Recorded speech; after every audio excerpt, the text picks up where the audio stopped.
Nilimpenda kwa moyo wote. Nilimpenda kwa namna ambayo mtu huamua kujitoa bila hofu yoyote. Nilimpa muda wangu, nguvu zangu, na ndoto zangu zote niliwekeza kwake.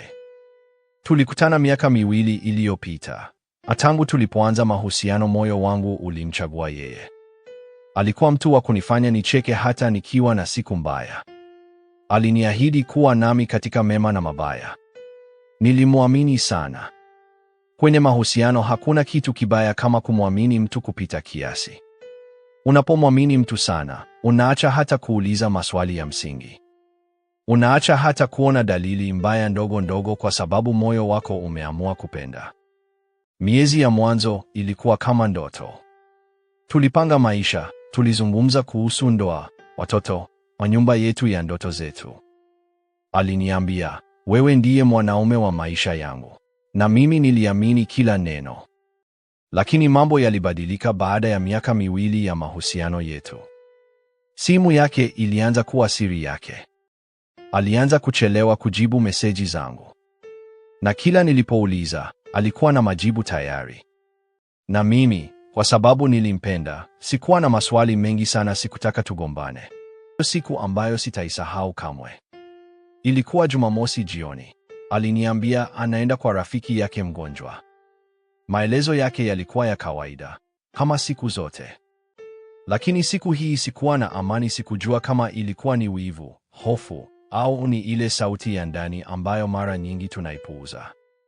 Baadaye jioni, rafiki yangu mmoja alinipigia simu. Mbona namuona mpenzi wako hapa na mwanaume mwingine? Nilidhani ni utani. Lakini sauti yake haikuwa ya mzaha. Alinitumia picha. Nilimuona mpenzi wangu. Mikono yake ilikuwa imezunguka shingo ya mwanaume mwingine. Walikuwa wanacheka kwa furaha ambayo sikuwa nimeiona kwake kwa muda mrefu. Ile picha iliumiza moyo vibaya mno. Nilijaribu kujifariji. Labda ni ndugu yake. Labda ni mtu wa kazini.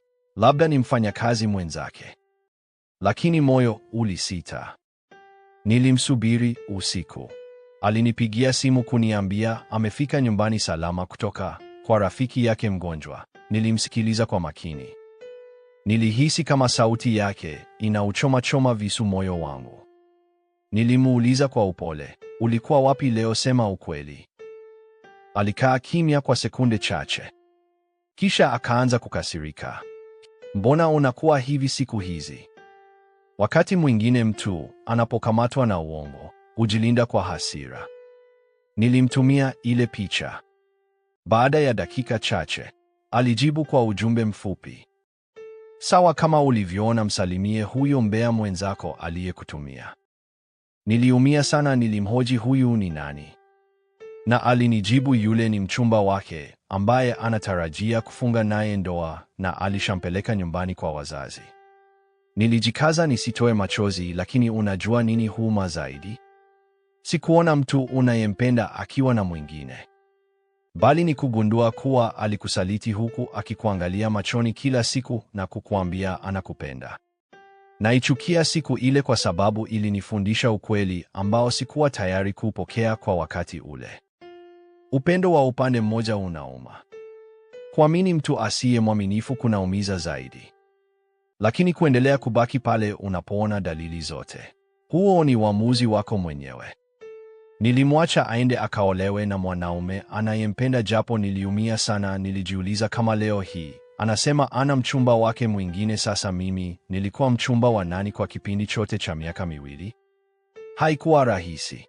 Nilihisi kama sehemu ya moyo wangu imekatwa. Kila kitu kilinikumbusha yeye.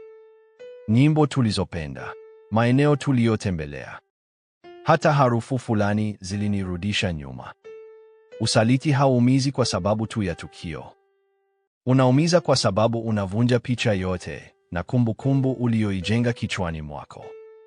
Nilijiuliza maswali mengi. Nilikosea wapi? Kuna kitu nilipungukiwa?